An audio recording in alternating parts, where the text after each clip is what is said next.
Pelo sinal da Santa Cruz, livrai-nos Deus, nosso Senhor, dos nossos inimigos. Em nome do Pai, do Filho e do Espírito Santo. Amém. Meu Senhor e meu Deus, creio firmemente que estás aqui, que me vês, que me ouves. Adoro-te com profunda reverência. Peço-te perdão dos meus pecados e graça para fazer com fruto esse tempo de oração. Minha Mãe Imaculada, São José, meu Pai, Senhor, meu anjo da guarda, intercedei por mim.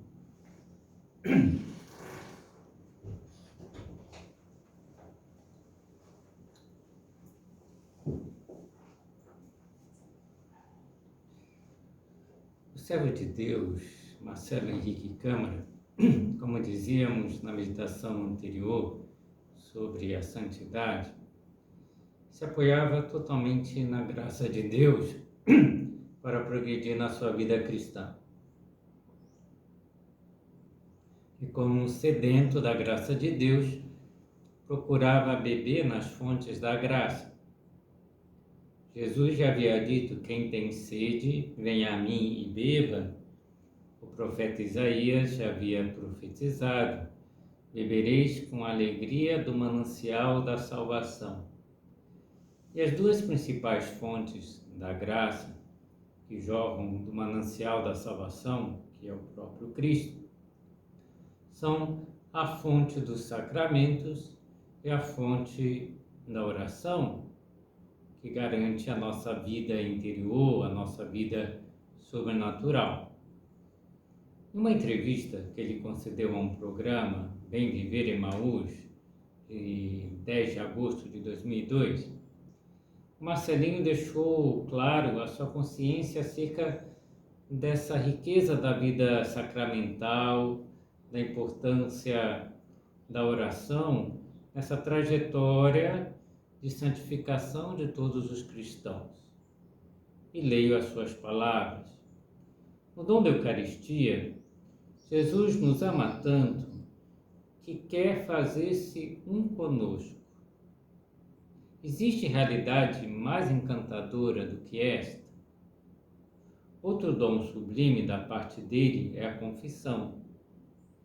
Como é bom uma confissão bem feita! Como é bom buscá-la com frequência! Como é bom andar com a consciência limpa! Não propriamente em função dos nossos esforços, mas pelo perdão que Deus comunica à nossa consciência. Uma confissão frequente é fonte de felicidade e de comunhão com Deus. A vida sacramental é fundamental. Sem ela, como se comunicaria a graça de Deus a cada um de nós? Tudo isso nos desperta para a realidade da oração.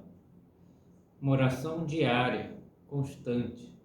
Eu gosto de fazê-la e recomendo que se faça no início do dia, para que o dia se dê todo na presença do Senhor.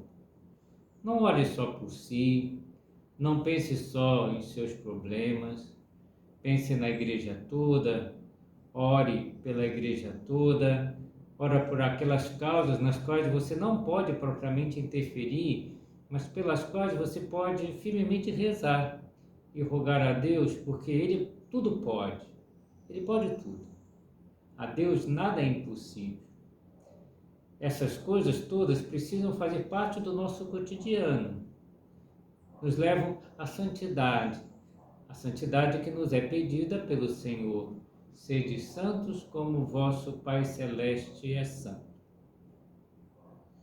Então, com que clareza ele vê a importância de participar bem da Eucaristia, de se confessar, de ter uma vida de oração para buscar a santidade. E dentre todos os sacramentos, o principal, sem dúvida, é a Santíssima Eucaristia, porque ali se encontra o autor e a própria fonte da graça. Aqui no sacrário nós temos o próprio Cristo. E que imenso amor a Jesus Eucarístico tinha o Marcelinho. Apaixonou-se profundamente pelo Santíssimo Sacramento. E foi vivendo da Eucaristia, deixando-se transformar por essa presença real de Cristo, que se oferece como alimento da nossa vida espiritual, que oferece o seu corpo, seu sangue, alma, divindade. E no movimento de Emaús, várias vezes o Marcelo foi convidado a falar aos jovens cursistas sobre a Eucaristia. E falava com muita vibração. Eu vou recolher aqui alguns trechos de palestras sobre a Santíssima Eucaristia dadas pelo Marcelinho. Uma ele começou assim, falando aos jovens: eu fico muito feliz por vir falar a vocês da realidade mais repleta de amor ao outro, de esquecimento de si mesmo que se pode imaginar. A realidade de um amor transbordante que se revela com uma clareza tamanha que chega a ser algo espantoso. Uma realidade que só pode ser compreendida quando nós notamos que somos amados, profundamente amados em extremos, por alguém que pode amar de modo enlouquecido. E em função desse amor enlouquecido, pode fazer coisas que, do ponto de vista meramente humano, não seriam concebíveis. É algo que transcende, é algo que só pode se realizar por alguém que muito ama, que só pode ser compreendido por alguém que se sabe profundamente amado. E eu vim falar da Eucaristia. Assim ele fez a introdução, né? E na sua fala de modo ardente, ele buscava diariamente o Santíssimo Sacramento. E ele compreendeu desde muito cedo, com pouca idade, o que significava essa presença real de Cristo na hóstia consagrada. São palavras suas. Na Eucaristia está aquele Jesus que Maria deu à luz, que os pastores encontraram em um presépio, que Maria e José viram crescer sob os seus olhos, aquele Jesus que fascinava e instruía as multidões, que se declarou luz e vida do mundo, que para salvar os homens morreu na cruz, aquele Jesus que apareceu ressuscitado aos apóstolos, em cujas chagas Tomé colocou os dedos, Jesus que subiu aos céus, que agora senta-se glorioso à direita do Pai e que junto dele envia o seu Espírito Santo aos que creem. Então, mesmo Jesus, como ele tinha muito claro da presença real de Jesus na Eucaristia, como isso era uma obra de humildade, de esvaziamento incrível de Deus, se rebaixar tanto, né? São José Maria dizia, e Deus se fez comida, se fez pão. E o Marcelinho comenta, do início ao fim da sua existência, a faz plena de um esvaziamento inefável, de um esvaziamento indizível. Ao nascer, ao morrer, Jesus é toda doação. Fato é, meus queridos, que esse Senhor só sabe se esvaziar, quis eternizar-se entre nós, quis ficar entre nós e quis fazê-lo para sempre, quis fazê-lo de modo definitivo.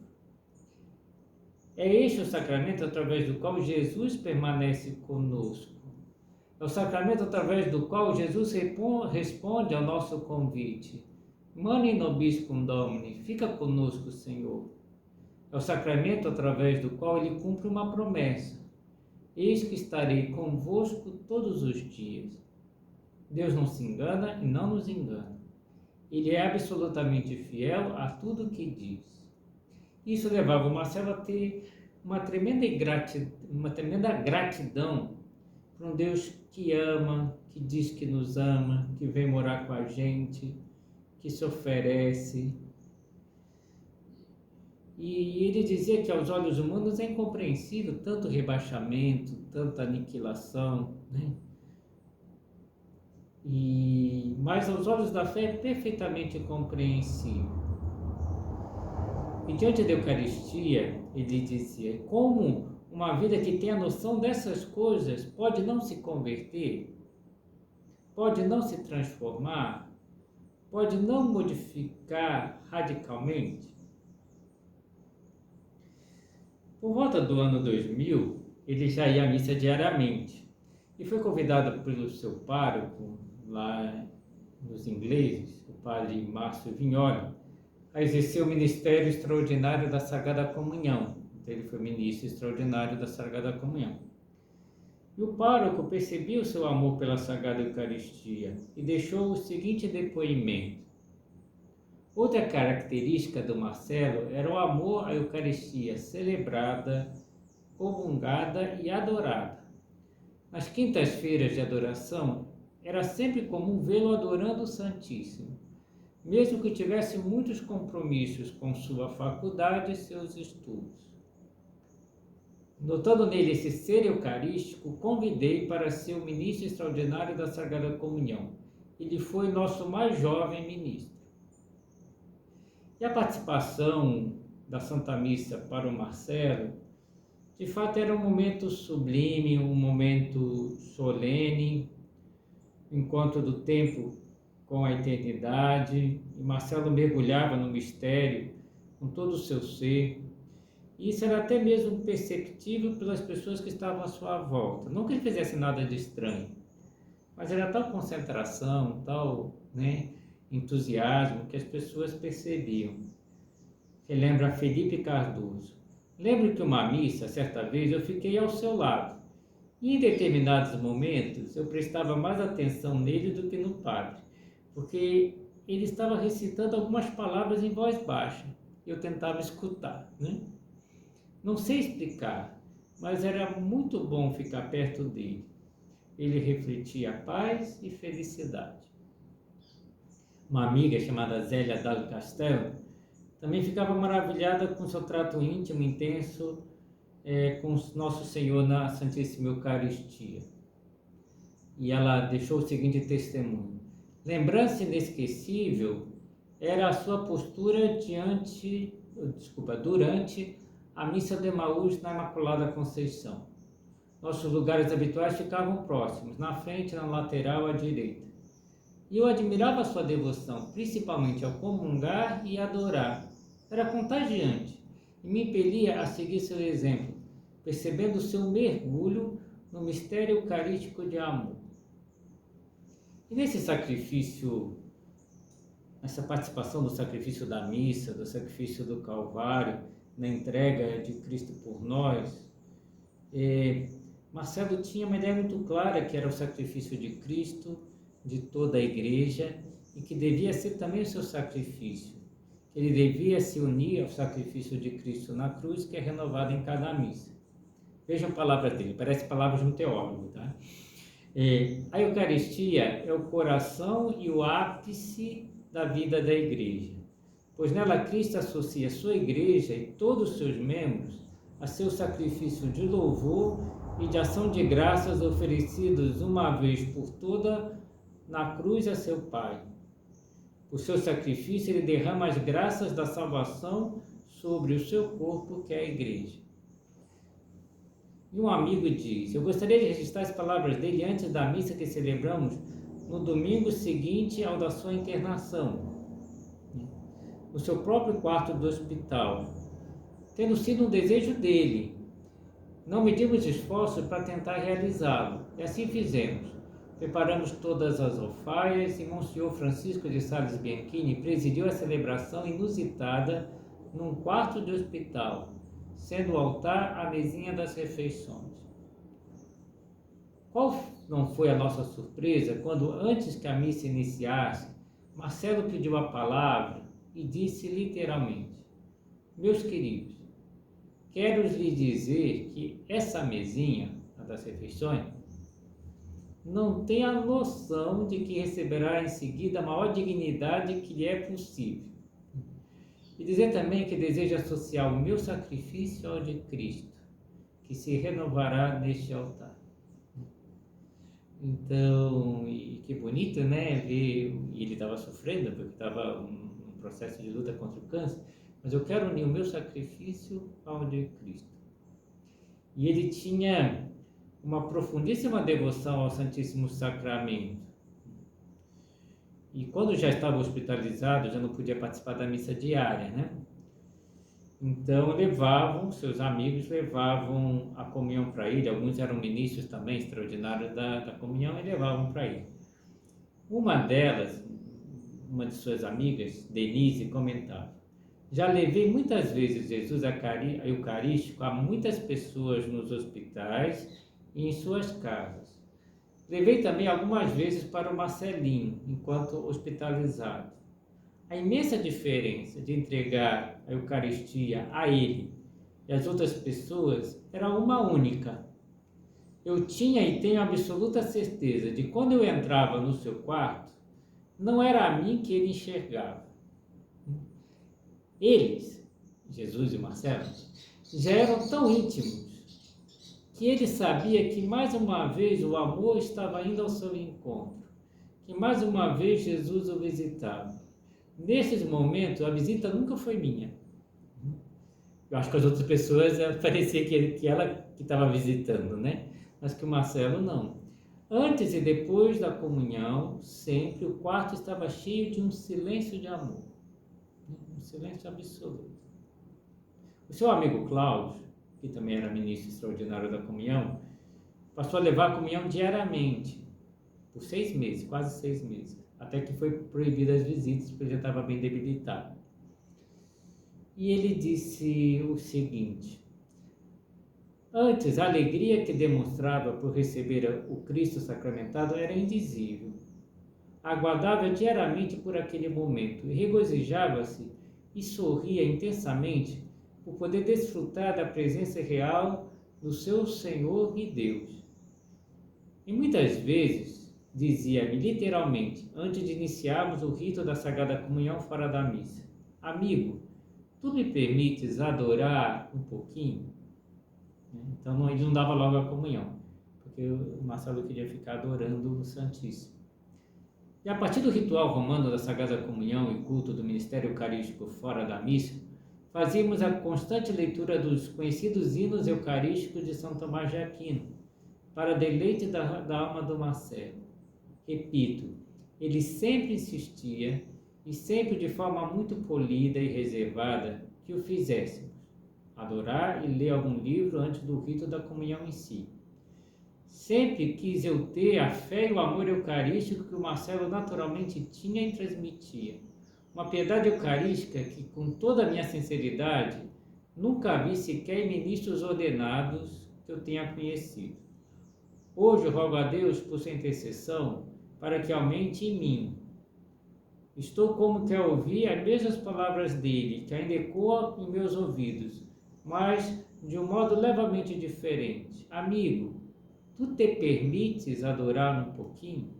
Não me permites, mas te permites adorar um pouquinho? Um episódio interessante também ocorreu quando o Marcelo esteve internado em Curitiba, no Hospital Nossa Senhora das Graças. O Dr. Kubrusli tentou conseguir para ele um quarto muito bom, uma suíte, que já tinha conseguido por um outro paciente dele, para que ele ficasse internado ali, mas não foi possível porque a suíte já estava ocupada. Então deram um quarto que era um pouco pior. Quando o Dr. Kubrusli entrou no quarto, pediu desculpa por não ter conseguido um quarto tão bom como ele gostaria. E Marcelinho disse: como não? Olhe para a janela do quarto. Daqui eu posso avistar a torre da igreja. E todas as vezes que os sinos tocam, eu faço uma comunhão espiritual. Já fiz muitíssimas. Esse é o melhor quarto. Né? Porque ele podia ver, né, a torre da igreja e fazer comunhões espirituais. Então já falamos bastante da Eucaristia. Vamos falar um pouquinho, brevemente, da confissão. O padre Ivânio, que também foi pároco de ingleses, acho que antes do padre Márcio até, ele dizia: conheci o querido Marcelo Câmara quando cheguei a ser pároco de ingleses, e antes também quando era seminarista ainda. Sempre o vi como um catequista muito zeloso, muito dedicado, cultivava uma alegria muito grande, uma capacidade imensa de atenção, de simpatia, de caridade para com todas as pessoas. Mostrou-se sempre muito solícito para com a paróquia e suas necessidades. Ajudou muito na evangelização de vários jovens através da palavra, do espírito de oração e do seu testemunho. Sempre me impressionou também a forma como se confessava, com muita confiança na misericórdia de Deus, procurando examinar realmente a sua vida e sempre manifestando muita alegria de estar no caminho que ele sabia que era o caminho do seguimento de Jesus que leva à santidade. Eu sempre muito feliz de confessar. A amiga Denise, que já falávamos aqui, que levava a comunhão de vez em quando para ele, recordava que viu Marcelo chorar uma única vez, quando ele, ajoelhado na capela da igreja de São Sebastião, tinha feito uma confissão. Né? Foi a única vez que ela viu o Marcelo chorar. Né? E disse: jamais presenciei alguém chorando tanto após você confessar, mas mostra a intensidade, né, e a seriedade com que ele vivia o sacramento da confissão, né? Como ele ficava agradecido, ele estava chorando de felicidade, né, de agradecimento por Deus ter limpado a sua alma. Falemos um pouquinho da outra fonte de vida espiritual, que é a vida de oração, né? E o Marcelo empenhava-se com todo o coração para cumprir com devoção um plano de vida espiritual composto de missa, comunhão diária, direção espiritual, confissão semanal, 2 meias horas de oração, visita ao Santíssimo, terço e outras práticas de piedade, mesmo doente, né? Às vezes ele não podia ir à missa, né? Porque estava no hospital, mas o resto ele procurava cumprir tudo, né? E sempre com muito amor. E foi nutrindo esse desejo de estar a sós com Deus ao longo do dia, no meio de tantas tarefas, quando ele estava bem, né? Desejava crescer no amor de Deus, ter mais presença de Deus. E as práticas espirituais a que se propôs como supernumerário do Opus Dei, que ele tinha vocação ao Opus Dei, né? E tornaram-se, de certa forma, o local do encontro com alguém que se ama, fonte de paz, de alegria, que depois ele irradiava as outras pessoas nas atividades comuns do dia a dia. Mas o compromisso com seu plano espiritual era uma questão de amor, de necessitar estar com Deus, um momento de esvaziar-se de si mesmo para encher-se de Deus. É a sua mãe, Leatrice, quem descreve a rotina de oração e de trabalho do Marcelo. Após o despertar, vinha para a sala, sentava no sofá e fazia as orações e as leituras. Acordava sempre 1 hora antes dos compromissos para poder realizar seu ritual de oração. Depois tomava o café e ia fazer o que tinha que ser feito. Todos os dias ele ia à missa, ou às 6h30 da manhã, ou às 17 horas no Asilo São Joaquim.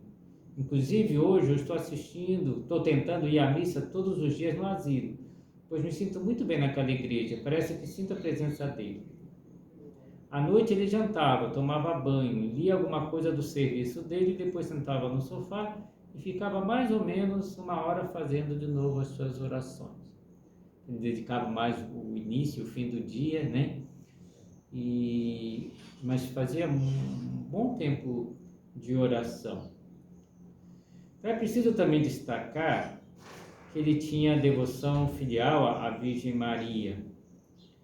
E essa era perceptível na fidelidade, na confiança em que ele entregava suas angústias, seus projetos, as suas conquistas a Maria por meio da oração diária do terço. E confortador testemunho de um supernumerário, João Evaristo de Biasi, acerca da devoção do Marcelo ao terço. O primeiro retiro que João Evaristo foi, quem puxou o terço foi o Marcelo, que estava fazendo o retiro. E ele conta o impacto que causou o Marcelo estar puxando o terço. Num dos dias do retiro, o Marcelo foi quem puxou o terço.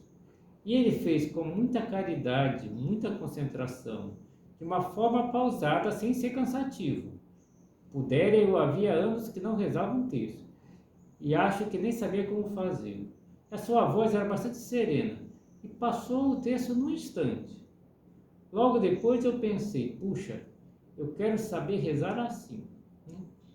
Nunca disse isso para ele.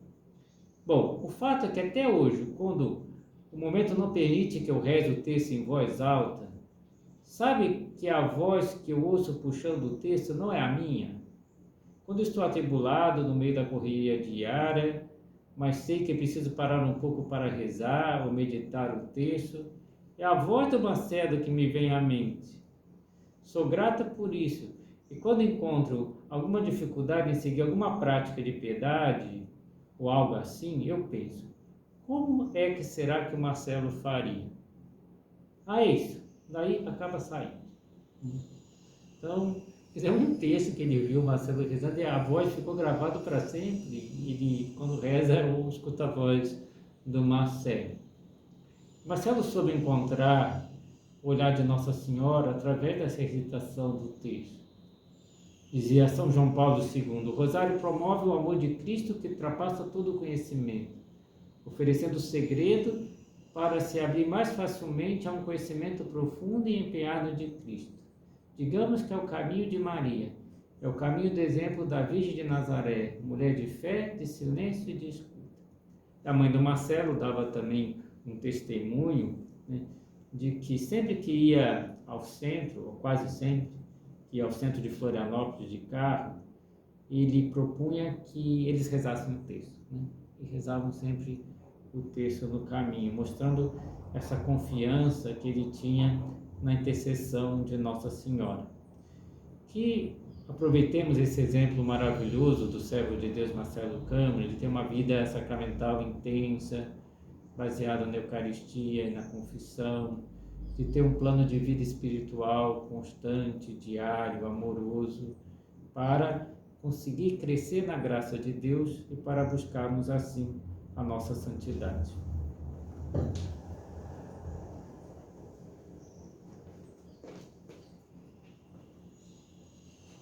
Dou-te graças, meu Deus, pelos bons propósitos, afetos e inspirações que me comunicaste nessa meditação. Peço-te ajuda para os pôr em prática. Minha Mãe Imaculada, São José, meu Pai e Senhor, meu anjo da guarda, intercedei por mim.